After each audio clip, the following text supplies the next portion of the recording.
चलिए भाई साहब, आ जाओ जी भाई साहब, आ जाओ जी भाई साहब, आ जाओ जी भाई साहब। Come on everybody. Good morning guys, good morning, good morning, good morning, good morning, good morning, very good morning. Good afternoon. Good evening sir जी, good evening. Happy Diwali to you too मेरे भाई। Good evening Moses Swami. Good evening Sunita. Very good evening. चलिए आ जाएंगे भाई साहेब। Good evening Ratnakar. Happy Diwali to you too. Nazrun. Nazrun Ansari, good evening बेटा। Himanshu good evening. Diptimayee Kheti, good evening, very good evening. Good evening Ayush. Good evening Mahak. Nancy happy Chhoti Diwali sir, thank you so much आपको भी। Good evening Deepika, good evening Piyush, Pritesh, Rutuja. Good evening guys, good evening, good evening, good evening, good evening. आ जाओ जी भाई साहिब, जल्दी से जल्दी से जल्दी से जल्दी से जल्दी से।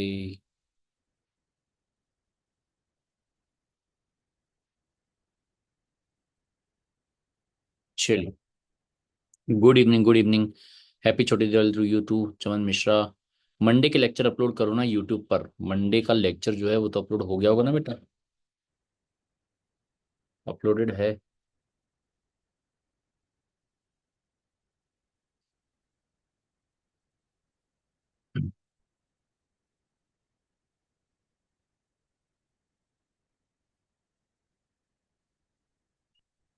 चलिए। I have not attended the previous class where I can go and check them. एक मिनट रुकिएगा, मैं जस्ट अभी एडमिन सर से पूछ लेता हूँ। हेलो सर, वो मंडे का क्लास अपलोड कर दिया था क्या? और कहाँ पे मिलेगा वो बच्चों को? व्हाट्सएप पे ना?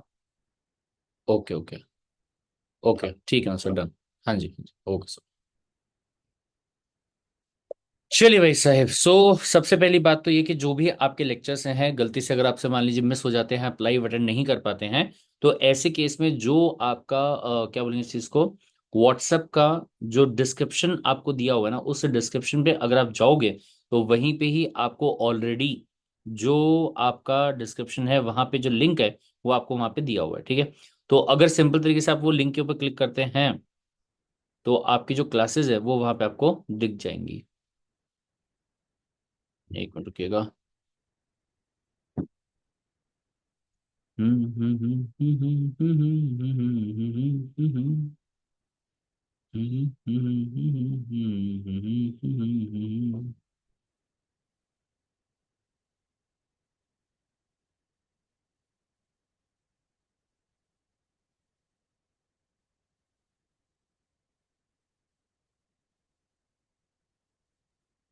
चलिए, तो बहुत ध्यान से देखिएगा भाई साहब। सर लॉजिकल रीजनिंग और करंट अफेयर्स का नोट्स नहीं मिल रहा है, आपका नोट्स मिला है, मिल जाएगा बेटा आपको वहीं पे। हाँ जी। तो जैसे मान लीजिए आपका जो ये जनवरी 2025 का आपका यहाँ पे क्या है, ग्रुप है व्हाट्सएप का, ठीक है। इसी ग्रुप के अगर आप डिस्क्रिप्शन में जाते हैं तो डिस्क्रिप्शन के अंदर अगर आप देखोगे तो जो क्लासेस आपकी है वो ये वाले लिंक के ऊपर क्या हो रही है, अपलोड हो रही है। तो जैसे ही आप ये वाले लिंक के ऊपर क्लिक करोगे तो CS का इंडिया की जो वेबसाइट होगी वो यहाँ पे आपकी ओपन हो जाएगी। और ये ओपन होने के बाद में आप यहाँ पे देखोगे तो जनवरी 2025 का जो लाइव बैच आपका है उसका जो लिंक है वो यहाँ पे सिंपली आपका अपलोड जो है वो किया जा रहा है, ठीक है। जैसे अगर मैं लीगल एप्टीट्यूड वाले पे क्लिक करूंगा तो यहाँ पे आपको दिख जाएगा एक क्लास अपना हुआ था, फिर उसका दूसरा क्लास अपना हुआ था, तो ये आपको क्लास जो होगा वो वहाँ पे दिखाई दे जाएगा, ठीक है। तो यहाँ से आप अपनी जो क्लासेस उसको कर सकते हैं। राइट भाई साहब, चलिए। तो मंडे का जो लेक्चर है वो आपका अपलोड ऑलरेडी हो चुका है। और बाकी जो लेक्चर्स है वो भी आपके अपलोड हो चुके हैं। सेम ऐसे ही अगर मान लीजिए दोबारा आप बात करेंगे तो आप जाएंगे वापस से यहाँ पे करंट अफेयर है, तो करंट अफेयर वाले पे क्लिक करोगे तो जो पूरी की पूरी क्लासेस आपकी होंगी वो वहां पे आपको दिख जाएगी। राइट। चलिए। सर नोट्स कहाँ मिलेंगे, अगर मैं नोट्स के बारे में बात यहाँ पे करूंगा तो वापस से आप जाते हो कहाँ पे, अपने व्हाट्सएप ग्रुप के डिस्क्रिप्शन पे। यहाँ जाने के बाद में थोड़ा सा नीचे अगर आप जाओगे तो आपको यहाँ पे दिखाई देगा CSEET का स्टडी प्लानर, और उसी के साथ में CSEET 40 रेगुलर वाले नोट्स, ये आप यहाँ से डाउनलोड जो है वो कर सकते हो, यानी कि इसके ऊपर क्लिक करके, ठीक है। अगर लॉजिकल रीजनिंग और करंट अफेयर्स के नोट्स अभी तक आपके अपलोड नहीं हुए हैं तो आपको वहाँ पे मिल जाएंगे। और या फिर मतलब एजे सर और सूरज सर जो है वो आपको बता देंगे कि वहाँ पे उनका जो भी मतलब पढ़ाने का स्ट्रेटजी है वो किस हिसाब से है और कैसे क्या वो नोट्स को वहाँ पे प्रोवाइड करने वाला है। ठीक है, चलिए।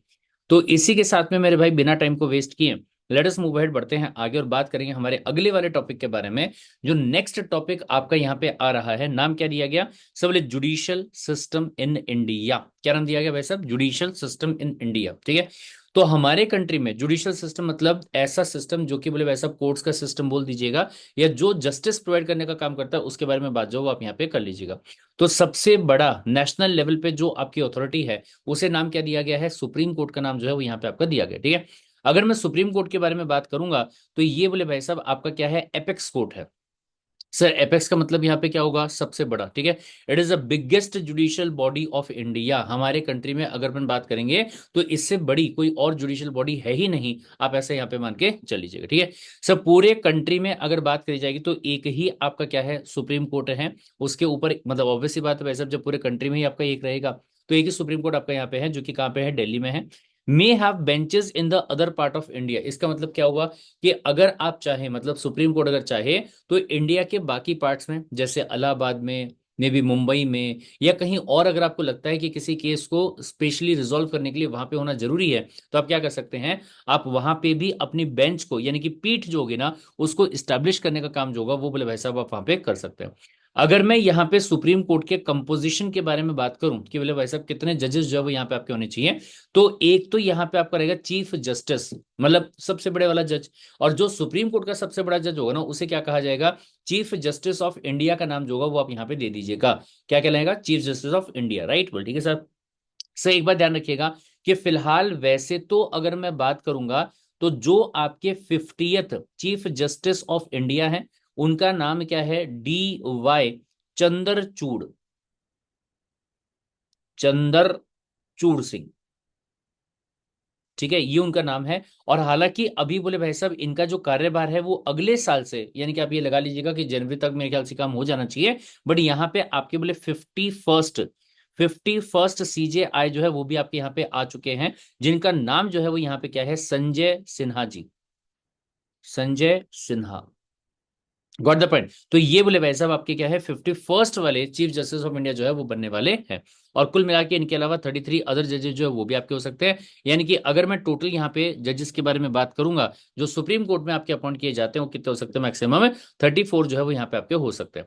अच्छा एक बात बोले भाई साहब यहाँ पे और ध्यान दीजिएगा, क्या सर ये जो बोले भाई साहब आपके जजेस को यहाँ पे अपॉइंट करने का काम किया जाता है, ये किया जाता है appointed by president of India. President of India जो आपके होंगे इनके द्वारा अपॉइंट किया जाएगा। और और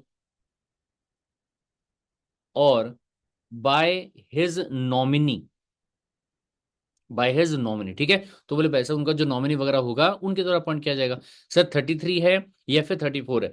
अदर जो है वो 33 मतलब 33 अदर हो सकते हैं, और टोटल मिला के अगर बात करेंगे तो 34 से ज्यादा नहीं होने चाहिए, ऐसा यहाँ पे आपको बोला गया। ठीक है, चलिए। सर बोले वैसे अब सुप्रीम कोर्ट जो है अगर इनके बारे में बात करेंगे तो ये पूरे कंट्री के लेवल पे काम करता है, यानी कि पूरा नेशन जो आपका होगा, पूरा देश जो आपका होगा ना उसके लेवल पे काम जो है वो यहाँ पे करेगा। And it drives it's power directly from the constitution. कहां से ड्राइव करता है भाई साहब? संविधान जो आपका होगा वहीं से डायरेक्टली बोले पावर जो है ये आपको यहाँ पे मिलता है। मतलब आपका सुप्रीम कोर्ट या सुप्रीम कोर्ट के जजेस क्या कर सकते हैं क्या नहीं कर सकते हैं, ये पूरे का पूरा पावर जो आपका रहेगा वो आपको कौन देता है? संविधान जो आपका होगा वो बोले वैसे यहाँ पे देता है। ठीक है, इसके अलावा अगर किसी भी टाइप का कोई सिविल और या फिर कोई क्रिमिनल वाला केस आपका होगा तो उसको बोले वैसा अगर आपको ट्राई करना है तो वो आप यहाँ पे कर सकते हैं। मतलब किसी भी टाइप के कोई भी सिविल केस को या फिर क्रिमिनल केस को जो कि आपके लेवल का केस होगा उसको बोले आप यहाँ पे सॉल्व करने का काम कर सकते हैं, but with in the territory of India, मतलब हमारे देश की जो बोले वैसे टेरिटरी होगी ना वहां पे। ठीक है, इसके अलावा may also entertain the appeals against the order of the high court. High court ने अगर कोई ऑर्डर पास किया और अगर आपको ऐसा लगता है भैया वो जो ऑर्डर है ना वो सही पास नहीं किया गया, मतलब वहां पे जो आपको सही तरीके से चीज देखनी चाहिए थी वो बोले वैसा वहां पे आपने नहीं करी है, तो ऐसे केस में हाई कोर्ट का जो ऑर्डर पास किया गया होगा उसके अगेंस्ट में अगर बोले आपको अपील करनी है तो आप कहां जाके कर सकते हैं? सुप्रीम कोर्ट जो आपका होगा वहां जाके अपील जो है वो कर सकते हैं। फिर इसके बाद में it may also entertain the cases of interpretation of the constitution of India और एनी अदर स्टेट्यूट। मतलब सब बोले अगर हमारे संविधान को समझने में आपको कोई प्रॉब्लम है, अगर आपको लगता है कि संविधान के हिसाब से जो चीजें हैं वो कुछ और होनी चाहिए और हमारे कंट्री में कुछ और किया जा रहा है, तो ऐसे केस में अगर आपको इंटरप्रिटेशन, इंटरप्रिटेशन का मतलब क्या होता है, किसी भी बात का मतलब निकालना, कानून में जो बातें लिखी हुई है उस चीज को समझना, अगर उसमें आपको प्रॉब्लम है तो आप क्या कर सकते हैं, अगेन सुप्रीम कोर्ट के पास में केस फाइल किया जा सकता है। ये इसके अलावा कोई और कानून अगर है जिसको समझने में आपको दिक्कत है, तो बोले वैसा उसके लिए भी आप सुप्रीम कोर्ट में केस फाइल कर सकते हैं, और सुप्रीम कोर्ट जो होगा वो आपको क्या करेगा, उस चीज को समझा के दे देगा। ठीक है, डन। अगला, अगर बोले भाई साहब मैं स्टेट लेवल, जिसे आप यूनियन टेरिटरी लेवल जो है वो भी कह सकते हैं, मतलब सॉरी स्टेट और यूटी लेवल पे बात अगर मैं यहाँ पे करूंगा, तो बोले आपका जो सबसे बड़ा अथॉरिटी होता है उसे क्या ना कहा गया, हाईकोर्ट का नाम जो यहाँ पे आपका दिया गया। ठीक है, अगर मैं हाईकोर्ट के बारे में बात करूं, तो इवन आपका जो कॉन्स्टिट्यूशन आया है उसके पहले से अगर अपन बात यहाँ पे करेंगे, तो 3 हाईकोर्ट जो है ये बोले भाई साहब आपके हुआ करते थे। कौन से? एक था आपका बॉम्बे हाईकोर्ट, एक था आपका मद्रास हाईकोर्ट, और एक था आपका कलकत्ता हाईकोर्ट। और इन हाईकोर्ट्स के लिए यूके में जो पार्लियामेंट आपका था, तो उसके द्वारा बोले भाई साहब आपका इंडियन हाईकोर्ट एक्ट जो है ना, ये बोले यहाँ पे क्या किया गया था, इस्टेब्लिश जो है वो बोले भाई साहब यहाँ पे आपका किया गया था। राइट बोल, ठीक है साहब।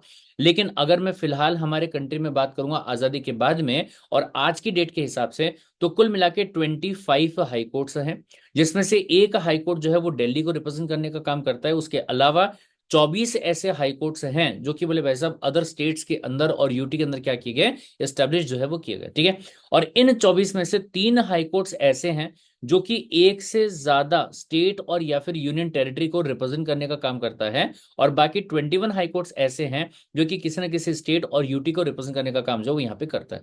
हालांकि एक बात और ध्यान रखिएगा कि जैसे सुप्रीम कोर्ट के बेंचेस हो सकते हैं पूरे कंट्री में, ऐसे ही जो हाईकोर्ट आपका होगा उसके भी बेंचेस हो सकते हैं, बट पूरे कंट्री में नहीं। तो जिस स्टेट के अंदर आप हाईकोर्ट हैं वहां पे बोले भाई साहब अगर आपको अपने बेंचेस स्टैब्लिश करें तो आप कर सकते हैं। जैसे अगर मैं महाराष्ट्र की बात करूंगा, तो महाराष्ट्र का जो हाईकोर्ट उसका नाम क्या है, बॉम्बे हाईकोर्ट। और बॉम्बे हाईकोर्ट के अगर मैं बेंचेस के बारे में बात करूंगा, तो बोले भाई साहब मेन बॉम्बे में हो गया, फिर दूसरा आपका कहाँ पे नागपुर में है, फिर दूसरा आपका कहाँ पे औरंगाबाद में है, और चौथा आपका कहाँ पे है भाई साहब, पंजाब में। यानी कि 3 बेंचेस हैं और एक बोले भाई साहब आपका मेन है।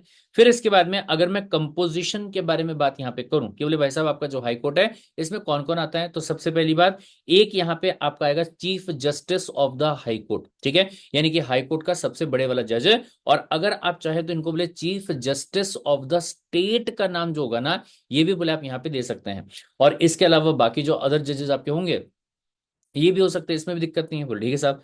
फिर इसके बाद में अगर मैं बात यहाँ पे करूंगा, सर सेम जैसा सुप्रीम कोर्ट में था वैसे ही यहाँ पे भी, कि आप कोई भी सिविल और या फिर क्रिमिनल वाले जो केसेस होंगे ना, तो इनको बोले सॉल्व करने का काम जो है वो आप कर सकते हैं with in the territory of its state. अब ये बहुत ध्यान से, अगर कोई मुद्दा है जो कि बोले कर्नाटका में चल रहा है, कर्नाटका में 2 पार्टीज के बीच में कोई जो भी झगड़ा वगड़ा चल रहा होगा, और बोले भाई साहब महाराष्ट्र का हाईकोर्ट कहता है चिंता मत करो मैं सॉल्व कर दूंगा, बोले आप कौन होते हो भाई साहब सॉल्व करने वाले?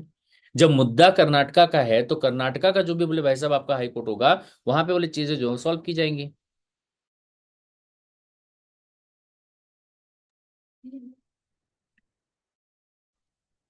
राइट, बोले ठीक है साहब। तो बोले क्या कहा गया, with in the territory of the state. फिर इसके बाद में मे ट्राई द सिविल और the criminal cases with in the respective state, ये आप कर सकते हो। दूसरा सब बोले इसके अलावा अगर डिस्ट्रिक्ट कोर्ट या सेशन कोर्ट ने कोई तो भी ऑर्डर जो है वो यहाँ पे पास किया, उसके अगेंस्ट में अपील अगर आपको लेनी है, ठीक है, मतलब डिस्ट्रिक्ट कोर्ट ने, हाई कोर्ट ने ऑर्डर पास किया, और आप में से बोले भाई साहब जो भी पार्टी थी जिसका मतलब केस वहां पे था, उसको वो ऑर्डर पसंद नहीं आया, और आप हाई कोर्ट के पास में जो अपील है वो करना चाहते हैं, कर सकते बोले भाई साहब। ठीक है, और इसके बाद में अगला पॉइंट यहाँ पे क्या आता है, जैसे संविधान को अगर समझने में आपको दिक्कत आ रही है, या कोई और कानून है जिसको समझने में आपको प्रॉब्लम हो रही है, तो आप बोले भाई साहब उसका जो केस होगा वो भी हाईकोर्ट के पास में फाइल करने का काम जो है वो कर सकते हैं, उसमें भी दिक्कत वाली बात नहीं। राइट, चलिए। फिर इसके बाद में अगला पॉइंट ध्यान रखिएगा, बोले अगर मैं डिस्ट्रिक्ट लेवल पे बात जो है वो यहाँ पे करूं, तो सर डिस्ट्रिक्ट लेवल पे मुद्दे जो है वो 2 टाइप के होते हैं, पहला सिविल मैटर और दूसरा criminal matter. Sir civil matter का मतलब क्या होता है, तो ये बहुत ध्यान से, आपने किसी के साथ में कॉन्ट्रैक्ट किया और वो कॉन्ट्रैक्ट को आपने तोड़ दिया। सर बोले मेरा ऐसा कोई मतलब फ्रॉड करने का इंटेंशन नहीं था, लेकिन जो भी है वादा तो पूरा नहीं हुआ, और मेरे वादा पूरा नहीं करने की वजह से सामने वाले बंदे का नुकसान जो है वो बोले भाई साहब हो गया। ठीक है, तो ऐसे केस में उसे क्या कहा जाएगा, सिविल मैटर का नाम जो होगा वो यहां पे आपका दे दिया जाएगा। ठीक है, तो अगर सिविल मैटर है तो ऐसे केस में, ठीक है, ओके मंगेश मेरे भाई, नो इश्यूज, डन, पक्का। ठीक है, तो सिविल मैटर्स अगर आपका है तो ऐसे केस में बोले आप क्या करोगे, डिस्ट्रिक्ट कोर्ट के पास में जाके केस जो है वो फाइल करने का काम करते हो। ठीक है, अगर सिविल मैटर, तो सिविल मैटर का मतलब मैंने क्या बताया, किसी के साथ में कॉन्ट्रैक्ट किया था, लेकिन जो कॉन्ट्रैक्ट आपका है वो बोले भाई साहब यहाँ पे क्या नहीं किया गया, निभाया नहीं गया, जिसकी वजह से सामने वाले बंदे का क्या होगा, नुकसान जो है वो हो गया। ठीक है, सोसाइटी अफेक्ट नहीं होती, वो है civil matter, yes we can see that. मतलब जिसमें कि आपका जो सोसाइटी है उसके अंदर कोई नेगेटिव मैसेज नहीं जाता होगा। जैसे मान लीजिए फॉर एग्जांपल कि भैया आप किसी का भी मर्डर कर सकते हैं, आपको किसी की शक्ल पसंद नहीं है तो, ठीक है, या चोरी कर सकते हैं, डाका डाल सकते हैं, अगर ऐसा कुछ नहीं होता होगा तो उसे क्या कह देंगे आप, सिविल मैटर का नाम जो है दे देंगे। ठीक है, और क्या कहा गया, अगर मैटर जो है वो सिविल वाला आपका रहा तो ऐसे केस में जो डिस्ट्रिक्ट लेवल पे सबसे बड़े वाला कोर्ट आपका होगा उसे क्या कहा जाएगा, डिस्ट्रिक्ट कोर्ट। और उस कोर्ट का जो सबसे बड़ा जज रहेगा उसे क्या कहा जाएगा, डिस्ट्रिक्ट जज का नाम जो होगा वो यहाँ पे दिया जाएगा। लेकिन कई बार ऐसा हो सकता है कि सर बोले भाई साहब केसेस बहुत सारे हैं। अब केसेस अगर बहुत सारे हैं तो उन केसेस को सॉल्व करने के लिए एडिशनल, मतलब सेम पावर वाले और जजेस की रिक्वायरमेंट पड़ सकती है, तो एडिशनल डिस्ट्रिक्ट जज को भी अपॉइंट जो है वो यहाँ पे किया जा सकता है। लेकिन इनके नीचे इनको असिस्ट करने के लिए और जजेस अगर आपके रहते हैं तो उसे असिस्टेंट डिस्ट्रिक्ट जज का नाम जो होगा ये यहाँ पे आपका दे दिया जाएगा। क्या कहलाएगा भाई साहब, असिस्टेंट वाला डिस्ट्रिक्ट जज जो है वो यहाँ पे कह दिया जाएगा। फिर इसके बाद में सब डिस्ट्रिक्ट कोर्ट के नीचे जो कोर्ट आपका आता है उसे क्या कहेंगे, सब ऑर्डिनेट कोर्ट। और या फिर अगर आप चाहो तो इसको लोअर कोर्ट का नाम जो है वो भी आप दे सकते हैं, क्या कहेंगे, लोअर वाला कोर्ट। ठीक है, सब बोले जो डिस्ट्रिक्ट कोर्ट है ये डिस्ट्रिक्ट लेवल पे काम करेगा, और सब डिस्ट्रिक्ट लेवल पे अगर आप यहाँ पे आ जाते हो, जैसे टाउन है, सिटी है, ठीक है, उस लेवल पे अगर आप आ जाते हो तो subordinate court also called as what, lower court, तो ये बोले भाई साहब यहाँ पे केसेस को सॉल्व करने का काम जो है ये बोले करेगा। ठीक है, फिर वहीं पे अगर मैं बात करता हूं किसके बारे में, क्रिमिनल मैटर के बारे में, अगर किसी भी टाइप का कोई भी क्राइम अगर यहाँ पे होता है, जैसे फॉर एग्जांपल अगर मर्डर कर दिया, रेप कर दिया, चोरी कर दी, डकैती कर ली, या फिर बोले वैसा चीटिंग कर दी, फ्रॉड कर दिया, अगर इसमें से कुछ ऐसा यहाँ पे होता है, अगर इसमें से कुछ ऐसा यहाँ पे होता है तो बोले भाई साहब जो डिस्ट्रिक्ट लेवल पे सबसे बड़ा कोर्ट आपका रहेगा उसे कहा जाएगा कोर्ट ऑफ सेशन, और या फिर सिंपली कह दो सेशन कोर्ट। ठीक है, और इस कोर्ट का जो सबसे बड़ा जज आपका होगा उसे क्या कहेंगे, सेशन जज कह दिया जाएगा। अगर एक सेशन जज से काम चल जा रहा है बहुत ही अच्छी बात है, नहीं तो फिर एडिशनल भी अपॉइंट किए जा सकते हैं। हालांकि इनको बोले असिस्ट करने के लिए जो अदर जजेस आपके होंगे उसे क्या कहा जाएगा, असिस्टेंट सेशन जज का नाम जो होगा ये बोले भाई साहब यहाँ पे आपका दिया जाएगा। एक बात और ध्यान रखिएगा कि अगर मैं यहाँ डिस्ट्रिक्ट से और नीचे वाले लेवल पे यहाँ पे आ जाऊं तो यहाँ पे बोले आपका जो कोर्ट रहेगा उसे कहते हैं क्या, कोर्ट ऑफ मजिस्ट्रेट। क्या कहा जाएगा, court of magistrate. Sir magistrate दो टाइप के होते हैं, कौन सा, एक होता है जुडिशियल वाला और एक होता है एग्जीक्यूटिव वाला। एक आपका होता है जिसे कहा जाएगा जुडिशियल मजिस्ट्रेट और दूसरा आपका होगा जिसे कहा जाएगा एग्जीक्यूटिव मजिस्ट्रेट। सबसे पहले एग्जीक्यूटिव वाले के बारे में बात करते हैं। सर ये बोले वैसा कोई केसेस वेसेस को सॉल्व करने का काम नहीं करता है। ठीक है, usually do not try the cases and does not pass any kind of judgement, कोई जजमेंट पास नहीं करेगा और या कोई भी केसेस को सॉल्व करने का जो काम है वो नहीं करेगा। तो सर बोले आपके लोकेलिटी के अंदर, मतलब जहां के आप एग्जीक्यूटिव मजिस्ट्रेट हो ना, तो उस लोकेलिटी के अंदर जो बोले भाई साहब कानून व्यवस्था है, लॉ एंड ऑर्डर, कानून व्यवस्था, लॉ एंड ऑर्डर जो आपका होगा ना, तो उस चीज को मेंटेन करने का काम जो है वो यहां पे करेगा। Got the point. नॉर्मली अगर मैं बात करूं तो कोई केसेस को ट्राई नहीं करेगा, सॉल्व नहीं करेगा, कोई जजमेंट जो है वो यहाँ पे पास नहीं करेगा, लेकिन अगर बोले भाई साहब आपको लगता है कि कर्फ्यू लगाना चाहिए तो वो लगा देंगे। अगर आपको लगता है कि दंगे वंगे जो है वो भड़क सकते हैं और ऐसे केस में पुलिस का या फिर और फोर्सेज वगैरह जो उसका अरेंजमेंट करना चाहिए, उसका ऑर्डर आपको पास करना चाहिए, तो वो भी बोले भाई साहब वहां पे आपके द्वारा किया जा सकता है। ठीक है, ताकि आपकी जो लोकेलिटी है, यानी कि जहां पे आप एग्जीक्यूटिव मजिस्ट्रेट के तौर पे अपॉइंटेड हैं, वहां पे बोले कानून व्यवस्था, लॉ एंड ऑर्डर, मतलब कानून व्यवस्था जो आपकी है, ये बोले भाई साहब वहां पे आपकी बनी रहे, इस बात को कंफर्म करने के लिए। लेकिन फिर इसके बाद में आपके आते हैं कौन, जुडिशियल मजिस्ट्रेट। कौन है, जज है सर। क्या करते हैं सर, बोले केसेस को सॉल्व करने का काम करते हैं।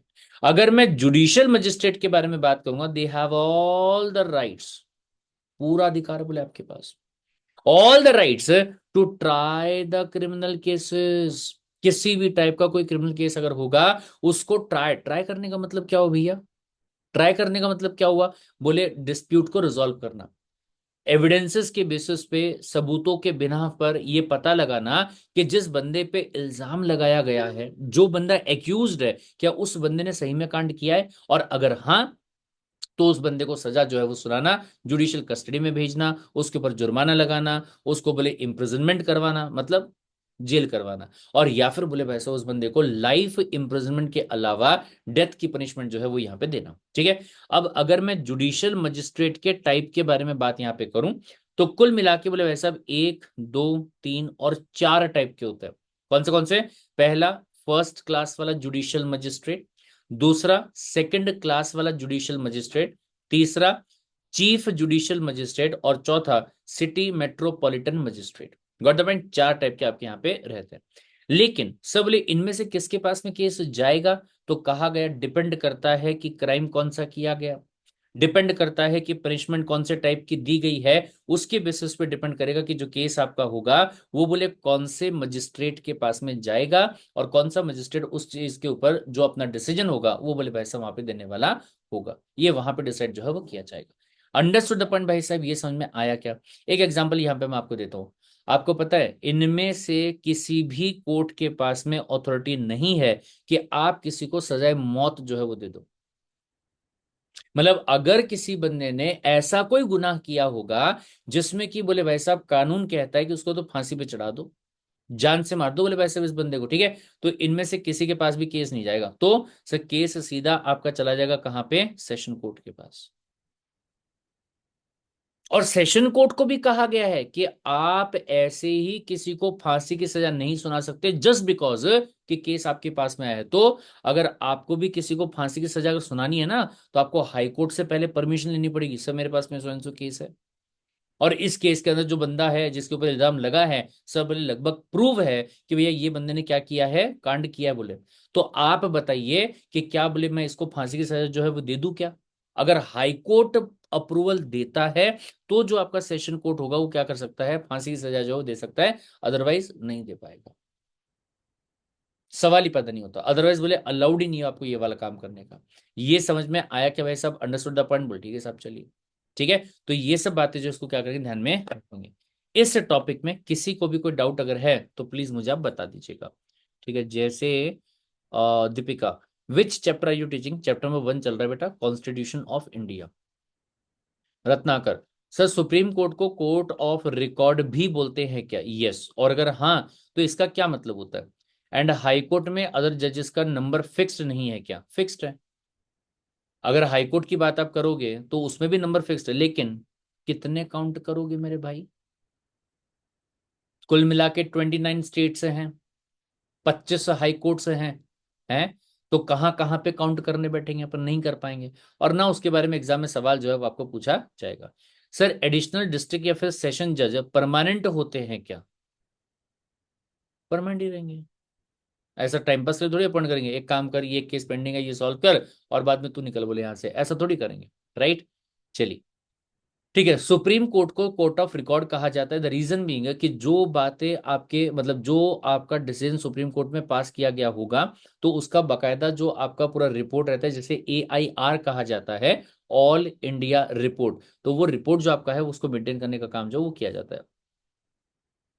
सर एग्जीक्यूटिव मजिस्ट्रेट वाला, उसमें क्या बेटा, सिंपल सा पॉइंट उसमें ये कहा गया कि एग्जीक्यूटिव मजिस्ट्रेट जो है, अगर उसके बारे में बात करेंगे, तो वो बोले भाई साहब कोई जजमेंट पास करने का काम नहीं करता, तो बोले पूरे के पूरे लोकेलिटी के अंदर कहीं पे भी दंगे नहीं होने चाहिए, शांति बनी रहनी चाहिए, कानून व्यवस्था जो है वो बनी रहनी चाहिए। तो इस बात को इंश्योर करने के लिए बोले हम काम जो है वो यहाँ पे करते हैं।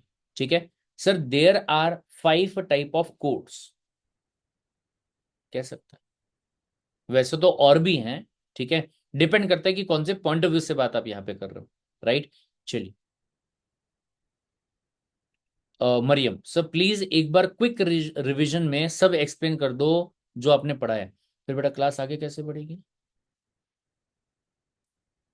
हाँ, लाइफ इम्प्रिजनमेंट की पनिशमेंट सेशन कोर्ट से मिल सकती है, हाँ मिल सकती है, उसके नीचे वाले कोर्ट से भी मिल सकती है। बस सजाए मौत की बात अगर आप करोगे ना तो वो जो है वो नीचे वाले कोर्ट से नहीं मिल सकती है। ठीक है, चलिए आगे आ जाओ भाई साहब। ये वाला जो पेज है ना इसको बहुत ध्यान से सुनिएगा और समझिएगा। ठीक है, क्या कहा सर, बोले देखिए हमारा जो कॉन्स्टिट्यूशन ऑफ इंडिया है ये बोले हमारे देश के नागरिक को, ध्यान रखिएगा भाई साहब, क्या हमने यहाँ पे वर्ड यूज किया है नागरिक। ठीक है, हमने यहाँ पे सिर्फ रहवासी की बात नहीं करी है। किसकी बात कर रहे हैं, नागरिक की बात कर रहे हैं। सिर्फ रहवासी की बात कर रहे हैं क्या, बोले नहीं भाई साहब, क्या फर्क होता है सर, जब रहवासी की बात आप करते हैं तो इंग्लिश में कहा जाता है रेसिडेंट, हमारे देश में रहने वाला। जो फिलहाल अगर मैं बात करूंगा, जो पिछला साल हमारा गया है उस साल में बोले हमारे देश में रहता है, रहवासी कहलाएगा।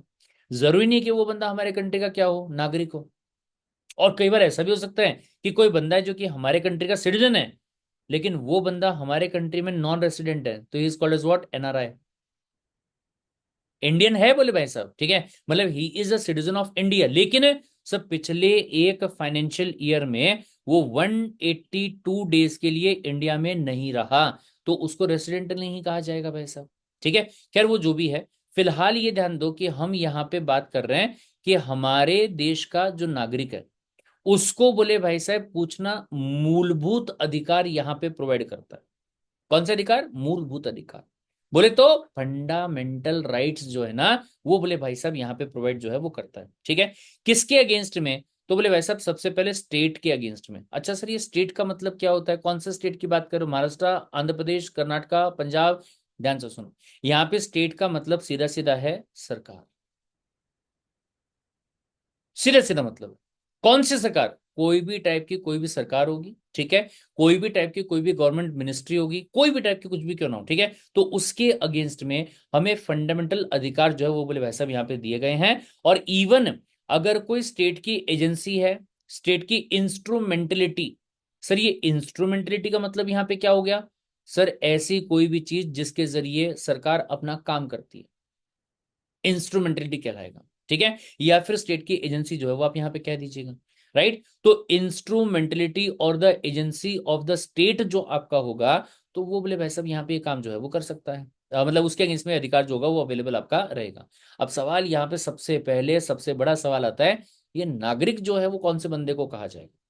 इसके बारे में संविधान के जो हमने पहले दिन पढ़ा था कि 22 पार्ट्स हैं, उसके दूसरे वाला जो पार्ट आपका है ना सर, ध्यान से, दूसरे वाले पार्ट में आर्टिकल नंबर 5 से लेकर आर्टिकल नंबर 11 दिया गया आपको।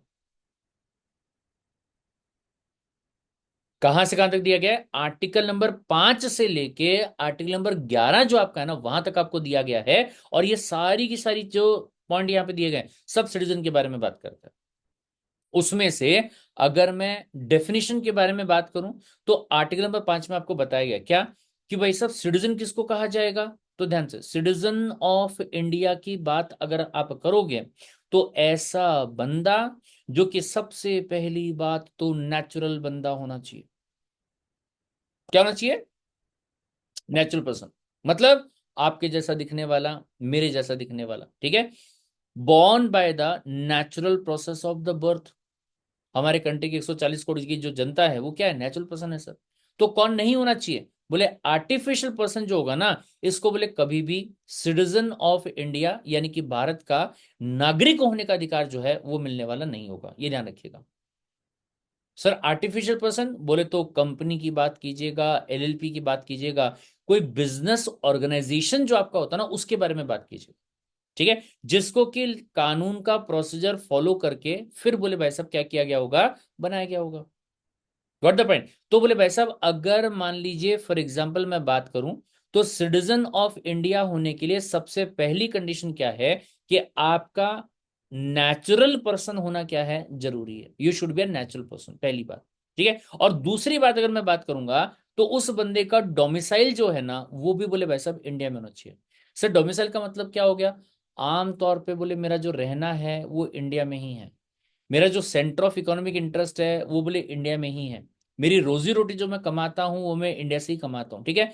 कभी कभार ऐसा होता है कि बोले विजिट के पर्पज से, कोई बिजनेस के पर्पज से, काम के पर्पज से, ठीक है, या फिर बोले भाई साहब घूमने फिरने के पर्पज से मैं कभी इंडिया के बाहर चले जाता हूँ, लेकिन मेरा जो डोमिसाइल है वो बोले कहाँ पे है, इंडिया के अंदर ही।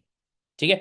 And he shall be born in India, वो इंडिया में पैदा हुआ हो, ऐसा बोले भाई साहब यहाँ पे आपका होना चाहिए। ठीक है। तीन कंडीशन बोली भाई साहब, क्या?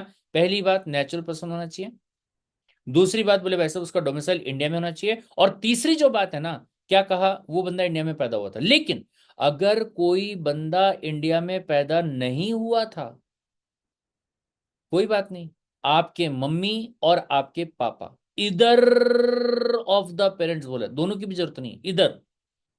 ठीक है। बोथ ऑफ द पेरेंट नहीं लिखा हुआ है, क्या लिखा हुआ है सर, इधर ऑफ द पेरेंट्स जो आपके होंगे, वो बोले भाई साहब क्या होने चाहिए, इंडिया में बॉर्न हुए हैं तो भी चल जाएगा।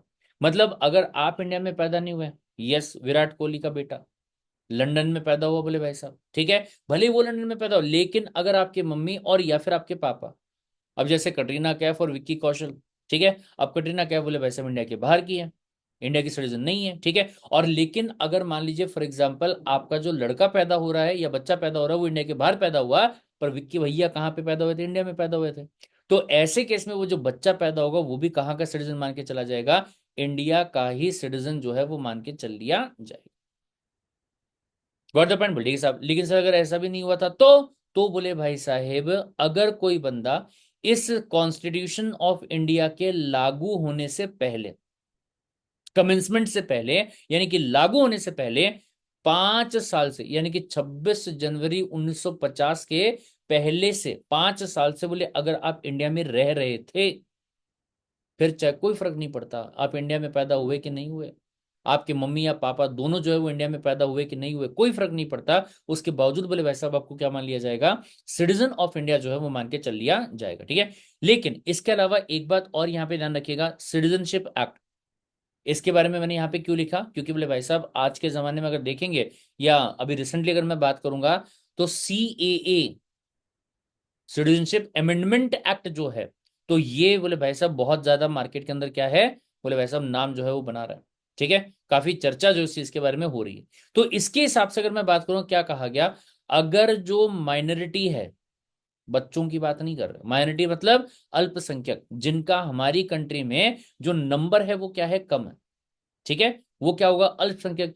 जैसे हमारे कंट्री में अगर बात करेंगे, तो जैसे सिख है, ईसाई है, फिर मुस्लिम है, फिर जैन है, बुद्धिज्म वाले हैं, ठीक है, तो ये माइनॉरिटीज में आते हैं। सेम ऐसे ही अगर आप पाकिस्तान की बात करोगे, अगर आप अफगानिस्तान की बात करोगे, अगर आप बांग्लादेश की बात करोगे, तो वहां पे हिंदू, जैन, बुद्धिज्म और सिख वाले जो लोग हैं, वो बोले भाई साहब वहां पे किस में आते हैं, माइनॉरिटी में आते हैं। ठीक है। तो क्या कहा गया, अगर इन तीन कंट्रीज में से कोई भी माइनॉरिटी वाला जो बंदा है, अगर वो 31 दिसंबर 2014 के पहले पहले इंडिया के अंदर घुस जाता है, घुस चुका था, घुस चुका था, गॉट द पॉइंट, तो ऐसे केस में बोले भाई साहब आपको भी यहाँ पे क्या मान के चल लिया जाएगा, हमारे देश का नागरिक मान के चल लिया जाएगा। ठीक है। यानी कि इस डेट के बाद में अगर कोई भी बंदा इंडिया में आया होगा जो कि बाजू वाली कंट्री से आया होगा, तो उसको बोले भाई साहब या तो उठा के क्या करेंगे, बाहर फेंकेंगे, और या तो फिर जो बोले भाई साहब आपके कौन से थे वो, डिटेंशन हाउस, ठीक है, डिटेंशन होम, तो वहां पे बोले भाई साहब आपको क्या किया जाएगा, रखा जाएगा। अगर पेरेंट्स दो अलग कंट्री हो तो उस बच्चे को कौन से कंट्री का माना जाएगा, अपने को उससे मतलब नहीं है, हमें इंडिया के कानून जो है उससे मतलब है। ठीक है। अगर बच्चा इंडिया में पैदा हुआ है तो उसके पेरेंट्स कहीं के भी हो, वो इंडिया का सिटीजन मान के चला जाएगा। अगर बच्चा इंडिया में पैदा ही नहीं हुआ था, उसके जो पेरेंट्स है वो भी इंडिया के नहीं है, ठीक है, लेकिन उसके पेरेंट्स संविधान के लागू होने के पहले ही इंडिया में आ गए थे, 5 साल पहले ही इंडिया में आ गए थे, तो भी उनको मान के चल लिया जाएगा। और अगर बोले भाई साहब मैं सिटीजनशिप एक्ट के हिसाब से बात करूंगा, तो भले ही बच्चा आपका इंडिया के बाहर पैदा हुआ था, भले ही आप भी इंडिया के बाहर पैदा हुए थे, लेकिन अगर बोले भाई साहब आप 31 दिसंबर 2014 के पहले पहले इंडिया में आ चुके होंगे, तो भी आपको बोले भाई साहब सिटीजन ऑफ इंडिया जो है मान के चल लिया जाएगा। ठीक है sir, all conditions should be followed for the citizen of India, और या फिर एनी वन। तो ये बहुत ध्यान से सुनो, ये वाली कंडीशन कंपलसरी है। ठीक है, sorry sorry sorry sorry, not ये वाली, हाँ ये वाली कंडीशन कंपलसरी है, प्लस ये वाली कंडीशन भी कंपलसरी है। ये दो तो पूरी करनी ही करनी है, और प्लस ये तीन में से, या कह दो चार में से, ये चार में से कोई भी एक कंडीशन अगर आप पूरी कर देते हो तो भी चलेगा। यानी कि बेसिकली तीन कंडीशन कंपलसरी है, उसमें से पहली दो में और कोई ऑप्शन नहीं है, और जो तीसरे वाली आपकी है ना, उसमें बोले भाई साहब एक ऑप्शन जो है वो आपको दिया गया है। ठीक है चलिए सर, पाकिस्तान बांग्लादेश ये देश के कुछ 31 दिसंबर 2014 के पहले मुस्लिम भी, उनको इंडिया का सिटीजन मान लिया जाएगा क्या? यस, यस, उनको भी मान के चल लिया जाएगा। या एक सेकंड रुको, एक सेकंड रुको, एक नहीं नहीं नहीं नहीं मान के चला जाएगा। क्यों?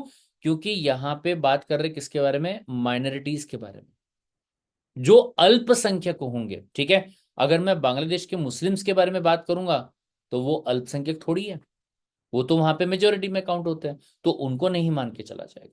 ठीक है, ऐसा यहां पे आपका बोला गया। चलिए, तो ये फंडा समझ में आ गया सभी के सभी लोगों को? यस और नो भाई साहब जल्दी बता दो। क्लियर है, क्लियर है, क्लियर है, क्लियर है। सर डोमिसाइल मतलब परमानेंट एड्रेस, यस, डोमिसाइल मतलब परमानेंट एड्रेस, आम तौर पे मेरा रहना हमारी ही कंट्री में है, मैं बोले भाई साहब कहीं बाहर का बंदा नहीं हूं, मेरा जो बोले भाई साहब नॉर्मल रोजी रोटी है वो इंडिया से ही है, बाहर से नहीं है। कभी कभार बोले भाई साहब अगर हुआ तो बाहर चले जाता हूँ, अदरवाइज बोले नहीं जाता हूँ। ठीक है चलिए, अब यहाँ पे दूसरा जो पॉइंट आ रहा है वो है क्या? बोले भाई साहब ये फंडामेंटल राइट्स का मतलब यहाँ पे क्या है? वो do mean by the fundamental rights? तो ये बहुत ध्यान से देखिएगा, इसके बारे में पार्ट नंबर 3 में दिया गया। वैसे तो अगर मैं पार्ट नंबर 3 के बारे में बात करूं, तो आर्टिकल नंबर 12 से स्टार्ट होता है और आर्टिकल नंबर 35 तक जाता है। पार्ट नंबर 3 अगर बात आप यहां पे करोगे, तो आर्टिकल नंबर 12 से स्टार्ट होता है, और आर्टिकल नंबर 35 जो आपका होगा ना, वहां तक बोले भाई साहब आपको क्या दिया हुआ है? पार्ट नंबर 3 जो है वो आपका दिया हुआ है। लेकिन सर इसके बीच में आर्टिकल नंबर 14 से लेके आर्टिकल नंबर 32 जो आपका है ना, ये बोले भाई साहब यहाँ पे फंडामेंटल राइट्स के बारे में बात जो है वो करते हैं।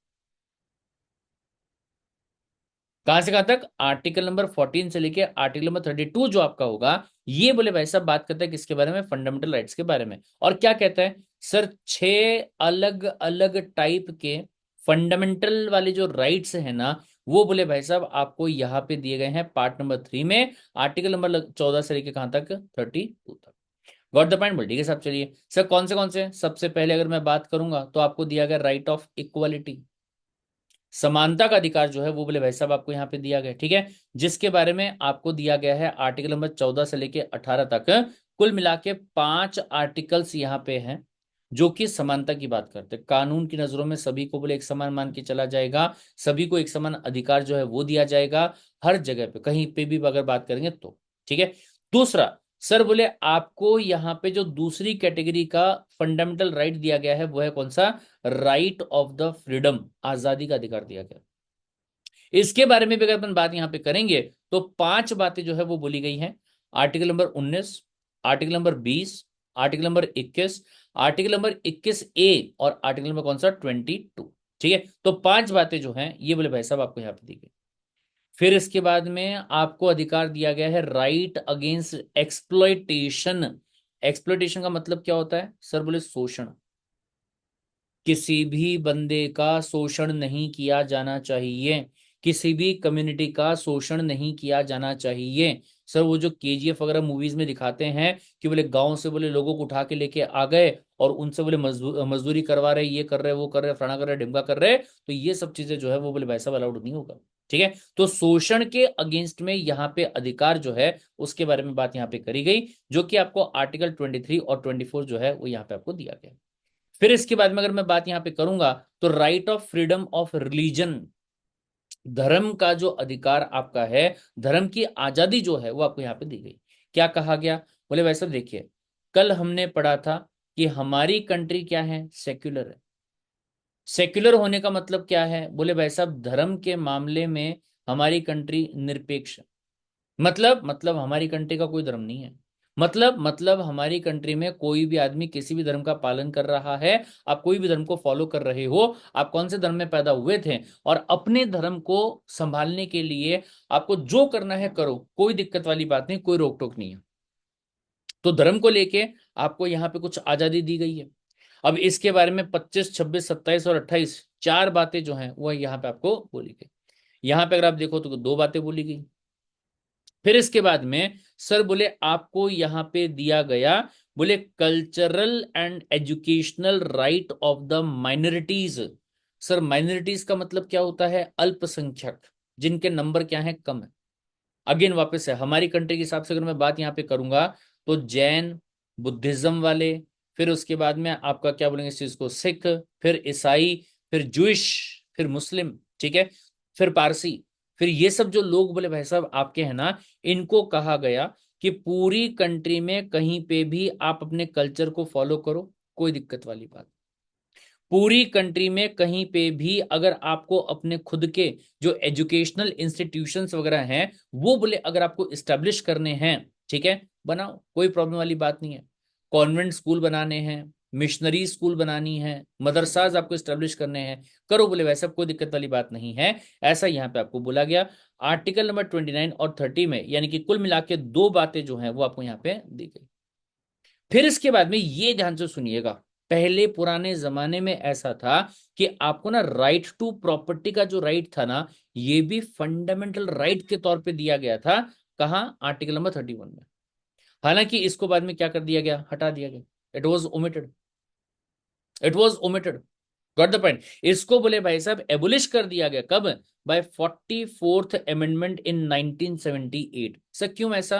क्योंकि बोले भाई साहब जब आपको यहां पे फंडामेंटल राइट दे दिया गया और ये कहा गया कि सरकार आपका फंडामेंटल अधिकार जो है ना उसको बोले छीनने का काम नहीं कर सकती, जब आपको ये बोल दिया गया, तो ऐसे केस में कल को जाके सरकार को रोड बनाने के लिए, ब्रिज बनाने के लिए, डैम बनाने के लिए अगर बोले भाई साहब जमीन की जरूरत पड़ी, तो आपने सीधा मना कर दिया।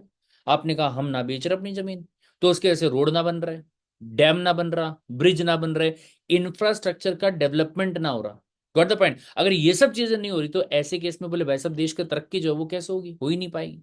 ठीक है, तो सरकार ने वहां पे क्या किया कि इस पॉइंट को यहां से हटा दिया, यानी कि अब फंडामेंटल राइट जो आपके हैं, मतलब राइट टू प्रॉपर्टी जो आपका है, ये बिल्कुल भी क्या नहीं होगा, फंडामेंटल वाला अधिकार नहीं होगा। तो इसको यहां से उठाया और उठा के आर्टिकल 300A में डाल दिया। ध्यान रखिएगा, पार्ट नंबर 3 के आर्टिकल नंबर 14 से लेके 30 फंडामेंटल राइट्स की बात करते हैं। और आर्टिकल 300A पार्ट नंबर 3 से क्या पता कितने कोसों दूर चला गया, वैसा भी एकदम आखिरी में चला गया, 20वें 21वें पार्ट में चला गया। अगर वहां चला गया तो अब बोले वैसा राइट टू प्रॉपर्टी आपका फंडामेंटल राइट नहीं है, तो लीगल राइट है। मतलब अगर आपने जमीन परचेज करी होगी, यू कैन एंजॉय योर जमीन भाई साहब, लॉ के हिसाब से आपके पास में अधिकार था और आप अपनी प्रॉपर्टी जो उसको एंजॉय कर सकते, कोई दिक्कत नहीं। लेकिन अगर कल को जाके सरकार को आपकी प्रॉपर्टी को कंपल्सरीली एक्वायर करना पड़े, तो आपको अपनी प्रॉपर्टी छोड़नी पड़ेगी, देना पड़ेगा। ऐसा नहीं है कि भाई सब बदले में कुछ मिलेगा नहीं आपको, तो 4 गुना, 2 गुना और 10 गुना पैसा जो है वो बोले भाई साहब आपको दिया जाता है, डिपेंडिंग कि आपकी जो प्रॉपर्टी है वो हाईवे में आ रही, वो मेट्रो की जमीन में जा रही या मेट्रो के आसपास में आ रही। ठीक है, तो उसके बेसिस पे बोले वैसा अमाउंट जो होगा वो आपको वहां पे दे दिया जाएगा। लेकिन सर अब ये आपका फंडामेंटल राइट नहीं है, मतलब आप ये नहीं कह सकते भैया मेरी जमीन छीन ली और मेरा फंडामेंटल अधिकार जो वो यहाँ पे छीन लिया, ऐसा नहीं बोल सकते आप। ठीक है, बोल ठीक है सब, चलिए बहुत ही बढ़िया। फिर इसके बाद में आगे ध्यान दीजिएगा, अगला जो पॉइंट यहाँ पे आपका आता है, कॉन्स्टिट्यूशनल रेमेडी। कौन सा? कॉन्स्टिट्यूशनल रेमेडी, आर्टिकल नंबर कौन सा, 32। क्या कहता है कि if any fundamental right insured under article 14 to 30, वैसे तो आर्टिकल नंबर 14 से 32 तक आपका क्या दिया हुआ है, फंडामेंटल राइट जो आपका है वो दिया हुआ है। लेकिन क्या कहा सर, बोले अभी तक अगर देखेंगे 31 वाला जो था वो तो बोले वैसा भी यहां से हट चुका है। लेकिन बोले 30 तक अगर आप देखोगे तो आपको फंडामेंटल राइट दिए गए। बोले हाँ, अगर आपको फंडामेंटल राइट यहाँ पे दिया हुआ था, अगर वो आपसे छीन लिया जाए, इन्फ्रिंज्ड कर दिया, मतलब छीन लिया गया, आपको नहीं मिला बोले भाई साहब आपका अधिकार, ठीक है। तो ऐसे केस में उस बंदे के पास में अधिकार है कि आप रिट पिटीशन, रिट, रिट का मतलब क्या होता है, नोटिस देना, और पिटीशन का मतलब क्या होता है, केस फाइल करना। आप बोले भाई साहब एक केस फाइल कर सकते हो जिसमें कि बोले भाई साहब सरकारी अथॉरिटी को, जिसने आपका अधिकार छीना होगा, उसको बोले यहाँ पे क्या किया जाएगा, यहाँ पे नोटिस दिया जाएगा कि जिसका अधिकार छीना गया ना उसको बोले क्या करो, वापस करो, ठीक है। और इसके लिए बाकायदा हम क्या कर सकते हैं, सुप्रीम कोर्ट के पास में जाके केस फाइल कर सकते हैं। तो we can go to the supreme court, supreme court के पास में जा सकते हैं और जाके बोले भाई साहब हम इस बात का पिटीशन फाइल कर सकते हैं कि सर एक काम करो, उसको बोलो कि जो मेरा फंडामेंटल अधिकार मुझसे छीना है ना, वो मुझे वापस से क्या करके देगा, रीस्टोर करके देगा, मुझे मेरा अधिकार वापस देगा, ठीक है। अब ये बहुत ध्यान से, सर इस चीज के लिए ना एक डॉक्ट्राइन यूज होता है, आइला, कौन यूज होता है, डॉक्ट्राइन, डॉक्टर की बीवी है के, डॉक्ट्राइन मतलब यहां पे क्या होता है बेटा, थ्योरी, ठीक है, या फिर बोल दो प्रिंसिपल, सिद्धांत, ठीक है। थ्योरी बोल दो, प्रिंसिपल बोल दो, दोनों में से कुछ भी चलेगा। क्या है डॉक्ट्राइन, डॉक्ट्राइन आपका है उबी जस इबी रेमेडियम, क्या, उबी जस, उबी का मतलब होता है जहां, वेयर, ठीक है, जस का मतलब होता है राइट, ठीक है, इबी का मतलब होता है वहां, देयर, वहां, ठीक है, और रेमेडियम का मतलब होता है क्या, रेमेडी, जहां बोले भाई साहब अधिकार दिया है आपने, राइट दिया है बोले भाई साहब आपने, तो वहां पे रेमेडी भी तो होनी चाहिए। अगर बोले आपने कह दिया बोले तुम्हारा ये अधिकार, वो अधिकार, फला अधिकार, ढिमका अधिकार, तुम ये कर सकते तुम वो कर सकते, ठीक है, लेकिन अगर वो नहीं करने दिया जाए तो, अगर वो काम करने से रोक दिया जाए तो कुछ नहीं, बोले भाई साहब रोक दिया तो रोक दिया, अगली बार कर लेना। अरे बोले भाई साहब ये कौन सा अधिकार हुआ है।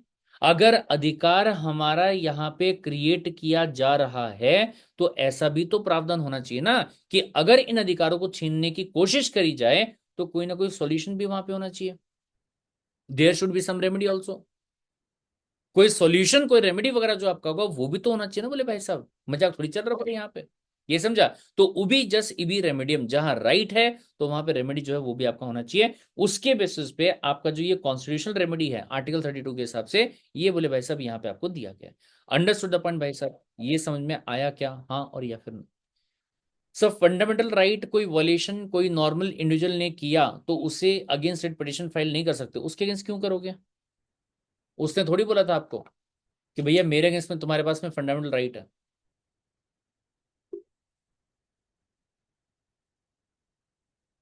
सर रिट पिटीशन जो है वो सिर्फ फंडामेंटल राइट के अगेंस्ट में ही फाइल कर सकते हैं क्या, हाँ। पिटीशन जो आपका होगा वो तो किसी भी लीगल राइट के अगेंस्ट में भी फाइल कर सकते हो, लेकिन जब आप रिट के बारे में बात कर रहे हो, ठीक है, रिट का मतलब क्या, नोटिस देना कि भैया तुमने इसका फंडामेंटल राइट जो है उसको छीना है, इसको वापस से क्या करो, रिस्टोर करके दो, तो वैसा वहां पे आपका बोला जाए। सर इंस्ट्रूमेंटलिटी क्या है इसके बारे में अपन कल पढ़ेंगे, डिटेल में बात जो है वो करेंगे, क्योंकि अभी जितना समय अपने पास में बचा है उसमें ये कवर हो नहीं पाएगा, ठीक है। अभी के लिए इतना ध्यान रखिएगा कि जिसके थ्रू आपका सरकार, आपकी सरकार जो है वो काम कर रही है उसे क्या कहेंगे, इंस्ट्रूमेंटलिटी, जरिया, ठीक है।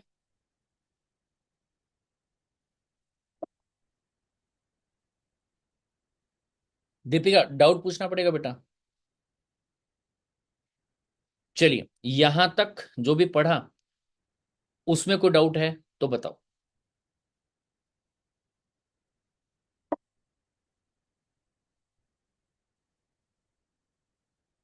हिमांशु मेरे भाई, लव यू टू। इसमें एक चीज और देख लो, सब बोले स्टेट के बारे में अगर मैं बात यहाँ पे करूंगा तो स्टेट जो है इसके बारे में भी कहाँ दिया गया है, पार्ट नंबर 3 में दिया गया है, ठीक है। पार्ट नंबर 3 में आर्टिकल कौन सा, 12 नंबर का, क्या कहता है, जो भी सरकारी डिपार्टमेंट आपका है ना सब स्टेट कहलाएगा। पार्लियामेंट की बात करो, स्टेट लेजिस्लेचर की बात करो, लोकल अथॉरिटी की बात करो, अदर अथॉरिटी जो चाहे इंडिया में काम कर रही है या फिर इंडिया के बाहर काम कर रही है, ठीक है, लेकिन सरकार के लिए काम कर रही है। इसी पूरी चीज को आप अगर ऐसे भी दिखाओगे तो भी चलेगा। सब पार्लियामेंट में प्रेसिडेंट भी आता है, राज्यसभा भी आता है, लोकसभा भी आता है, स्टेट लेजिस्लेचर में गवर्नर भी आता है, विधानसभा भी आता है, विधान परिषद भी आता है। Central government, state government, ministry, department, government authority, judicial body, सब आगे बोले भाई साहब। ठीक है। दीपिका, आज मेरा फर्स्ट क्लास है, I don't know where to start, feels like everything is new to me. तो बेटा कोई बात नहीं, दोबारा ध्यान से सुनो। आपका जो व्हाट्सएप वाला ग्रुप है ना, आप उसके डिस्क्रिप्शन में जाओ। डिस्क्रिप्शन में जब आप जाओगे तो वहां पे ना आपको ये लिंक दिखाई देगा, watch free CS liberty classes from here. आप इसके ऊपर क्लिक कर दो। क्लिक करने के बाद में आपका क्या होगा, ये वाला जो पेज है वो ओपन होगा। इस पेज पे आप थोड़ा सा नीचे जाइएगा, नीचे जाओगे तो यहाँ पे आपको क्या होगा, जो प्लेलिस्ट है ना ये यहाँ पे दिखाई देगी। ठीक है। जैसे पहला सब्जेक्ट आपका लीगल एप्टीट्यूड, आप इसके वॉच लाइव बैच नाउ पे क्लिक कीजिएगा। जैसे ही क्लिक करोगे तो जो पहले की 2 क्लासेस यहाँ पे आपकी हो चुकी है, तो वो क्लासेस आपको यहाँ पे दिखाई दे जाएगी। आप क्या करोगे, सिंपली इसके ऊपर क्लिक करोगे और अपनी क्लास को वहां पे आप देख लोगे। ठीक है। तो उससे फिर आपका पूरा लिंक जो होगा वो वहां पे बन जाएगा, और चीजें जो है उसको आप प्रॉपर तरीके से वहां पे क्या कर पाओगे, समझ पाओगे। ठीक है। मैंने किसी के साथ में एक्सप्लोइटेशन करता हूं, और मैं तो स्टेट या एजेंसी ऑफ द स्टेट नहीं हूं, तो वो इंसान क्या मेरे अगेंस्ट में रिट पिटिशन फाइल नहीं कर सकता? नहीं कर सकता। वो क्या करेगा, वो जाएगा पुलिस स्टेशन में। पुलिस स्टेशन में जाके आपके अगेंस्ट में शिकायत करेगा कि सर ये बंदा मेरे अगेंस्ट में क्राइम कर रहा है। तो ऐसे केस में सरकार का काम क्या होगा, सरकारी डिपार्टमेंट का काम क्या होगा, कि जो बंदा ये क्राइम कर रहा है उसके अगेंस्ट में एक्शन लेगा। अगर बोले पुलिस ऑफिसर जो आपका है या सरकारी डिपार्टमेंट जो आपका है वो उसके अगेंस्ट में कोई एक्शन नहीं लेता है, तो फिर हम सुप्रीम कोर्ट में जाके क्या करेंगे, रिट पिटिशन जो होगा वो यहाँ पे फाइल करने का काम जो है वो करेंगे। ऐसा होगा। समझा रत्नाकर? सर एग्जाम में कितने टोटल MCQs आते हैं? 140। चलिए। ओके भाई साहेब, तो फिलहाल के लिए अपन रुकते हैं फिर यहीं पर ही, और मिलेंगे अगले वाली क्लास के अंदर। Till then take care, bye bye and love you all. Bye bye.